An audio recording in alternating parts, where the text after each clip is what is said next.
Friends, Vinees വേൾഡിലേക്ക് എല്ലാവർക്കും സ്വാഗതം. ഈ ചാനൽ സബ്സ്ക്രൈബ് ചെയ്യാത്തവരൊക്കെ ഒന്ന് സബ്സ്ക്രൈബ് ചെയ്ത് തൊട്ടടുത്ത് കാണുന്ന കുഞ്ഞ് ബെല്ലൈക്കണം കൂടി ഒന്ന് എനാബിളാക്കി ഓൾ എന്നുള്ള ഓപ്ഷനും കൂടി എനാബിളാക്കിയാൽ മാത്രമേ ഞാൻ ഡെയിലി അപ്ലോഡ് ചെയ്യുന്ന വീഡിയോസിൻ്റെ നോട്ടിഫിക്കേഷൻസ് നിങ്ങൾക്ക് കറക്റ്റായി ലഭിക്കുകയുള്ളൂ. ഞാനിപ്പോൾ ഇവിടെ ഉണ്ടാക്കുന്നത് പൈപ്പിംഗ് ജെല്ലാണ്. അതിനായിട്ട് 2 ടേബിൾ സ്പൂൺ കോൺഫ്ലവർ എടുത്തിട്ടുണ്ട്. അതിലേക്ക് 3 ടേബിൾ സ്പൂൺ പഞ്ചസാരയും കൂടി ഇട്ട് കൊടുക്കുന്നുണ്ട്.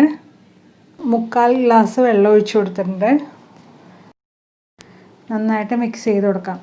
ഫ്ലെയിം ഓൺ ചെയ്തിട്ടില്ല കേട്ടോ. നന്നായിട്ട് മിക്സ് ചെയ്തതിന് ശേഷം മാത്രം ഫ്ലെയിം ഓൺ ചെയ്താൽ മതി. ഇപ്പോൾ ഇത് മിക്സായി വന്നിട്ടുണ്ട്. നമുക്ക് ഫ്ലെയിം ഓൺ ചെയ്ത് കൊടുത്തിട്ടുണ്ട്. ഇനി ഇത് കൈവിടാതെ ഇളക്കി കൊടുത്തുകൊണ്ടിരിക്കണം കേട്ടോ.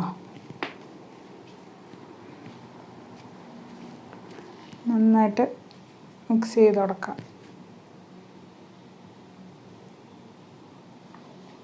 ഇപ്പോൾ ഇത് നല്ല തിക്കായി വന്നിട്ടുണ്ട്. കുറച്ചും കൂടി ഒന്ന് തിക്കായിക്കോട്ടെ, അതുവരെ ഇളക്കി കൊടുക്കാം. ഇപ്പോൾ ഫ്ലെയിം ഓഫ് ചെയ്തിട്ടുണ്ട് കേട്ടോ. നന്നായിട്ട് ഇളക്കി കൊടുത്തേക്കാം. ഇടയ്ക്കിടയ്ക്ക് ഇളക്കി കൊടുത്തുകൊണ്ടിരിക്കുക. ഇനി നമ്മൾ ഇതിലേക്ക് കളറാണ് ചേർത്ത് കൊടുക്കുന്നത്. അതിനായിട്ട് 3 കളർ, എനിക്കൊരു ബ്ലാക്ക് കളറാണ് വേണ്ടത്. പക്ഷേ എനിക്ക് പെർഫെക്റ്റ് ബ്ലാക്ക് കിട്ടിയില്ലായിരുന്നു.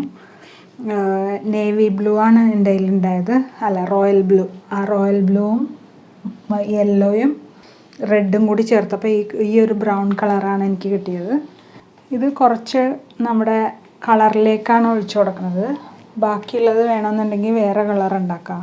നമ്മളിതിലേക്ക് ഒഴിച്ചു കൊടുക്കുമ്പോൾ കോൺഫ്ലവറിന് നല്ല ചൂടുണ്ടാവണേ. ഇനി ഇതിലേക്ക് ഒഴിച്ചിട്ട് നന്നായിട്ടൊന്ന് മിക്സ് ചെയ്ത് കൊടുക്കാം കേട്ടോ. ഇപ്പോൾ ആ കളറായി വരുന്നുണ്ട്. പെർഫെക്റ്റ് ബ്ലാക്കൊന്നും ആയില്ല, ബ്രൗണേ ആയുള്ളൂ. ഇതുപോലെ ഏത് കളർ വേണേലും ഉണ്ടാക്കിയെടുക്കാം കേട്ടോ. റെഡ് മാത്രം ചേർത്തോ അല്ലെങ്കിൽ ഗ്രീൻ ചേർത്തോ, അങ്ങനെ ഏത് കളർ വേണേലും ചേർത്ത് ഉണ്ടാക്കിയെടുക്കാം. ഇതൊന്ന് ചൂടാറുമ്പോൾ പൈപ്പിംഗ് ബാഗിലേക്ക് ഒഴിച്ചു കൊടുത്തിട്ട് അതിൻ്റെ അറ്റം ചെറുതായിട്ടൊന്ന് മുറിച്ചിട്ട് നമുക്ക് ഇതുപോലെ എഴുതിയെടുക്കാം. എഴുതുമ്പോൾ എഴുതണ കൈക്ക് മറ്റേ കൈ കൊണ്ടൊരു സപ്പോർട്ട് കൊടുക്കണം കേട്ടോ. എന്നാലേ കറക്റ്റായിട്ട് എഴുതാൻ പറ്റുള്ളൂ. ഇതിപ്പോൾ എല്ലാവർക്കും ഇഷ്ടമായെന്ന് വിചാരിക്കണം. ഇഷ്ടമെങ്കിൽ ലൈക്ക് ചെയ്യാനും കമൻറ്റ് ചെയ്യാനും ഷെയർ ചെയ്യാനും മറക്കല്ലേ. സബ്സ്ക്രൈബ് ചെയ്ത് ബെൽ ബട്ടൺ കൂടി എനാബിൾ ചെയ്യണേ. Thanks for watching.